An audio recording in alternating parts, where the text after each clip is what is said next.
Halo Digicers, dimanapun kalian berada, semoga selalu diberi kesehatan ya. Balik lagi pada podcast Internship DDB Telkom bersama aku Gilda. Pada podcast kali ini nih berbeda dengan podcast sebelumnya karena menggunakan konsep talk show, di mana narasumber kita datang hadir hari ini bersama aku. Oke, pada segmen podcast pada kali ini yaitu segmen Insightful Talk with Internship Partisipan, di mana kita akan mengulik-ngulik nih lebih dalam mengenai pengalaman dari salah satu internship partisipan. Dan yang spesialnya, internship partisipan kita ini dapat bekerja sama langsung dan diberikan kesempatan emas bekerja sama langsung bersama Mas Fajrin Rashid, yaitu Direktur Direktorat Digital Bisnis Telkom. Yaitu langsung saja kita sambut Galih Pramono Putra. Halo Gilda. Iya, halo Galih, gimana nih kabarnya? Alhamdulillah baik sih. Kalau Gilda sendiri gimana? Alhamdulillah juga baik.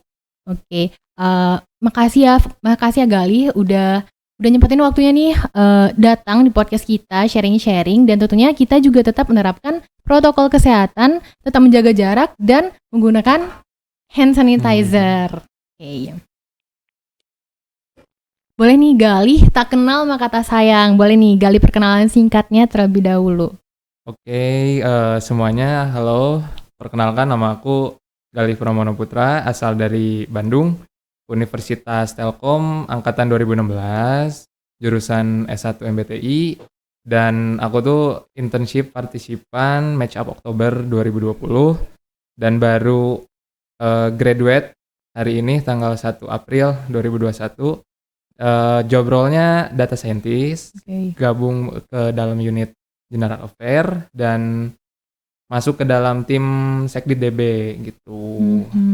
Oke, Galih berarti merupakan salah satu internship partisipan yang bekerja sama langsung bersama Mas Fajrin Rashid. Tentunya itu merupakan kesempatan yang langka ya Galih. Iya, sangat-sangat langka sih itu sebenarnya. Aku pengen tahu tuh ya, apakah Galih mempunyai ekspektasi awal tuh, bagaimana ekspektasi awal dari Galih? Apakah terbayangkan dapat bekerja sama langsung bersama Mas Fajrin Rashid? Kalau ekspektasi di awal, pertama aku apply internship DDB ini, gak ada sama sekali kayak ekspektasi buat kerja bareng sama Mas Fajrin Rashid gitu. Jujur aja kayak ekspektasi aku awal tuh di internship DDB tuh aku cari pengalaman. Job role-nya emang aku tertarik sama data scientist nih. Nah, aku cari niatnya tuh cuma cari pengalaman sebagai data scientist di Telkom Digital Business. Itu aja sih. Cuman begitu aku ternyata gabung ke tim Sekdit DB ini, kayak wah, campur aduk banget sih perasaannya. Kayak seneng, cuman kadang jadi bingung juga. Kayak bingungnya tuh, emang gue pantas ya ada di sini atau gimana sih, takut bikin kesalahan gitu loh. Karena ini tuh posisi ring 1 Telkom gitu, yang bikin aku takut bikin kesalahan tuh kayak gitu sih. Oh, ternyata ekspektasi awal Galih tidak sesuai, tapi realitanya lebih tinggi ya Galih. Betul. Jadi emang gak sesuai, but itu tuh kayak ekspektasi aku tuh bener-bener terlampaui gitu. Oke. Tapi gimana tuh ya perasaan waktu pertama kali ditetapkan di tim bersama Mas Fajrin Rashid? Jadi awalnya tuh ceritanya gini, Gilda. Jadi ceritanya tuh hari pertama itu aku baru masuk grupnya tuh sama Pak Yusuf sebagai supervisor aku di-invite, dan di situ tuh emang belum ada tuh Mas Fajrin Rashid tuh, di grup itu tuh nggak ada. Nah, hari pertama tuh aku disuruh buat join meeting, dan disuruh notulensi meetingnya itu. Jadi beres dari notulensi meeting, beres agenda meeting tersebut, aku ditanya tuh sama Pak Yusuf kayak, Galih, bahasanya tuh high level banget ya, maksudnya high management atau emang bahasa-bahasa manajemen kelas atas lah gitu. Nah, iya Pak, kenapa ya, kayak aku tuh susah mencerna bahasa-bahasa itu gitu. Nah, masih belum terbiasa gitu. Nah, akhirnya Pak Yusuf ngasih tahu ke aku kalau ini tuh sebenarnya kamu ada di ring 1 Telkom gitu. Yang dimana ini tuh ada kamu tuh jadi bawahannya Mas Fajrin Rashid. Mas Fajrin Rashid itu selaku Direktorat Digital Bisnis kan di Telkom. Wah, di situ kayak serius gitu, kayak nggak nyangka aja gitu. Nah, akhirnya dari situ aku di-invite ke grup yang satu lagi yang emang ada Mas Fajrin Rashidnya gitu. Gitu sih Oh, Gilda.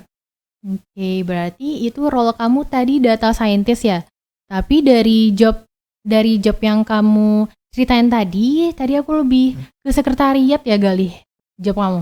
Kalau job desk aku Iya. itu untuk di Sekdit DB itu emang kayak apa ya, mengawal semua Mhm. agenda, mengawal semua agenda direktur, terus merencanakan agendanya, terus Mhm. mengurus kayak kebutuhan rumah tangga dalam perusahaannya gitu, Mhm. kebutuhan-kebutuhan seperti itu.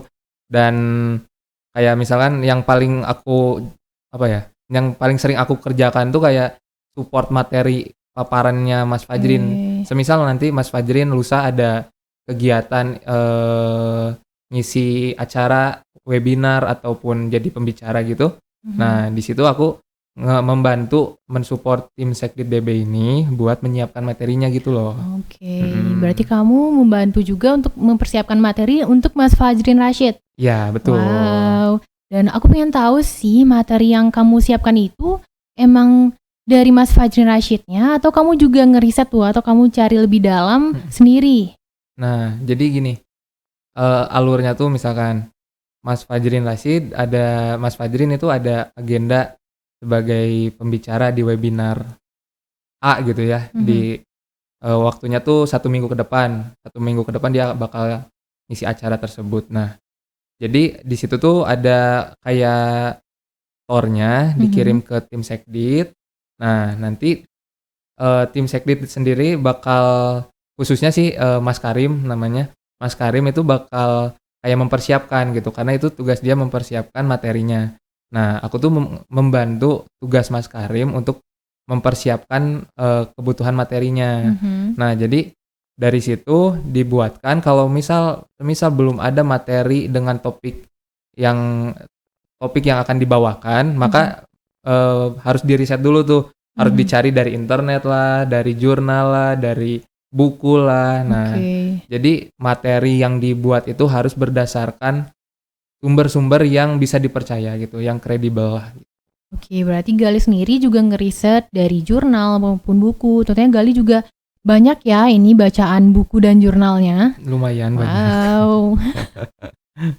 Dan selama menjalani kegiatan 6 bulan itu tentunya ada workflow atau budaya kerja yang diterapkan di tim tim Sekdit DB ya tadi. Mhm. Oke, apa sih itu kayak workflow maupun budaya yang diterapkan dalam tim tersebut? Oke, jadi, untuk budayanya sendiri, Pak Yusuf selaku AVP Sekdit gitu ya. Nah, itu tuh ngasih arahan ke anggota timnya buat kabarin setiap hari, dan di setiap, akhir minggu juga itu emang ada pembagian piket. Ada piket, ada standby, ada backup, terus ada admin gitu loh. Nah, jadi untuk tim Sekdit DB itu, normalnya 2 kali seminggu itu WFO. Mhm. Cuman untuk kayak aku sama rekan aku ada itu, peserta magang, itu emang lebih ditekeninnya buat WFH gitu sih. Oke, berarti ada WFO dan WFH Iya. juga ya. Oke, tapi aku pengen tahu sih kalau WFO-nya itu emang di acara tertentu saja atau emang ada misalnya hari Senin atau Selasa harus ke Mhm. kantor gitu? Jadi WFO-nya itu ya itu tergantung sama yang, dibagi di akhir minggu gitu. Buat Oke. 1 minggu ke depan itu udah Heeh. ada jadwalnya, buat yang Oh. piket itu misalkan, Mas Karim piketnya di hari Senin sama Rabu. Nah, itu dia wajib, Mhm. eee, buat WFO karena Mas Fajrin sendiri emang WFO tiap hari gitu. Oh, Mas Fajrin sendiri itu WFO tiap Iya, hari? WFO tiap hari Wow, gitu. amazing banget. Dan tentunya kamu merupakan salah satu internship partisipan yang sering berinteraksi dengan Mas Fajrin baik langsung maupun tidak langsung. Dan aku pengen tahu sih hal positif apa yang dapat kamu ambil dari seorang Mas Fajrin Rashid? Hal positif yang bisa aku ambil dan aku salutin sama Mas Fajrin itu, bahwa beliau tuh pemimpin yang Mhm. tenang, Mhm.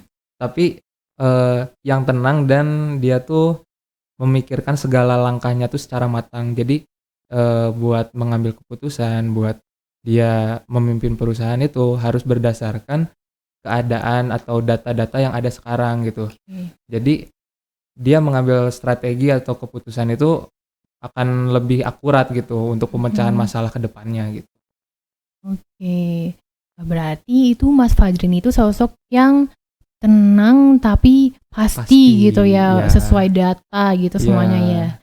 Nah, dari selama on job itu ada nggak sih ya momen kamu itu em, diberikan nasihat atau Mm. teguran terhadap dari Mas Fajrin Rashidnya sendiri yang tentunya itu merupakan warning buat kamu supaya kamu itu jadi lebih baik gitu. Ada nggak sih momen kayak gitu? Kalau momen-momen Hmm. kayak gitu, sebenarnya gini kan, di di tim Sekdit itu punya 2 grup. Iya. Yang satu itu grup emang khusus Sekdit, yang Hmm. satu emang ada Mas Fajrinnya. Nah, jadi aku tuh belum jarang nongol lah di grup yang ada Mas Fajrinnya. Cuman yang aku lihat, Mas Fajrin tuh kalau misalkan ada kesalahan dari tim Sekdit di saat melayani Mas Fajrin atau mempersiapkan suatu agenda gitu, itu tuh kayak Mas Fajrin tuh nggak marah atau gimana gitu, kayak emosi Mhm. segala macam, nggak, cuman kayak tolong diperbaikilah ke depannya, jangan sampai seperti ini lagi. Dengan Mhm. bahasa-bahasa yang enak lah, jadi Enak. nggak bikin kalau kita baper atau sakit hati, ngedown atau gitu, Iya. enggak sih.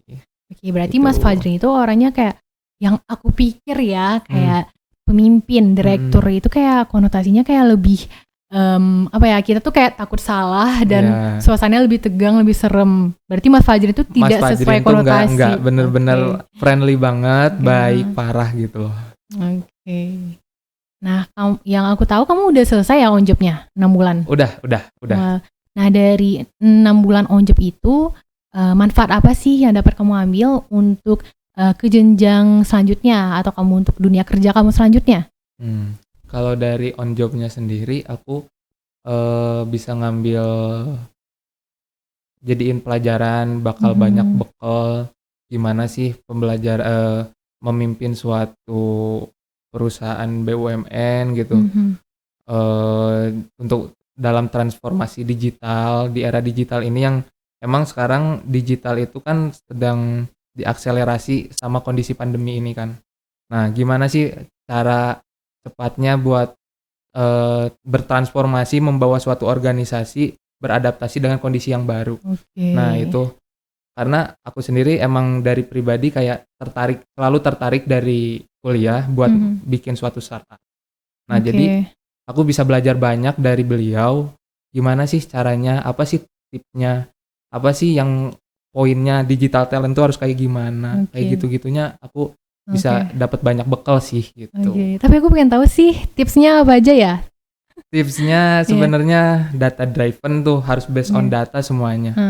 Terus kita harus punya agile mindset.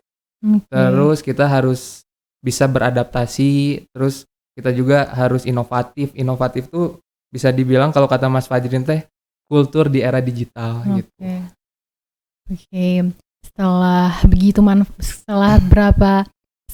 banyak manfaat yang telah kamu dapatkan selama 6 bulan on job, boleh nih kasih pesan kesannya kepada Mas Fajrin Rashid dan program internship DDB Telkom. Untuk Mas Fajrin Rashid, terima kasih banyak atas semua bimbingannya, walaupun emang Mas Fajrin tidak membimbing saya langsung, tetapi saya bisa melihat dan mempelajari kalau cara Mas Fajrin dalam memimpin perusahaan, terus Mas Fajrin dalam memimpin transformasi digital di suatu organisasi BUMN gitu loh. Nah, aku jadi bisa belajar banyak tentang era digital dari Mas Fajrin, terus kepemimpinan juga aku bisa belajar dari Mas Fajrin gitu. Terima kasih banyak Mas Fajrin. Terus untuk internship DDB Telkom, semoga makin jaya, makin banyak peminatnya, terus bisa melahirkan peserta-peserta ya internship yang unggul, terus yang siap berterjun ke dunia profesional, terus bisa makin besar lagi namanya, dan semoga nanti internship DDB Telkom ini penempatannya tidak hanya di Direktorat Digital Business, tetapi bisa di seluruh Telkom Group gitu, biar makin besar lagi gitu. Oke, amin. Amin.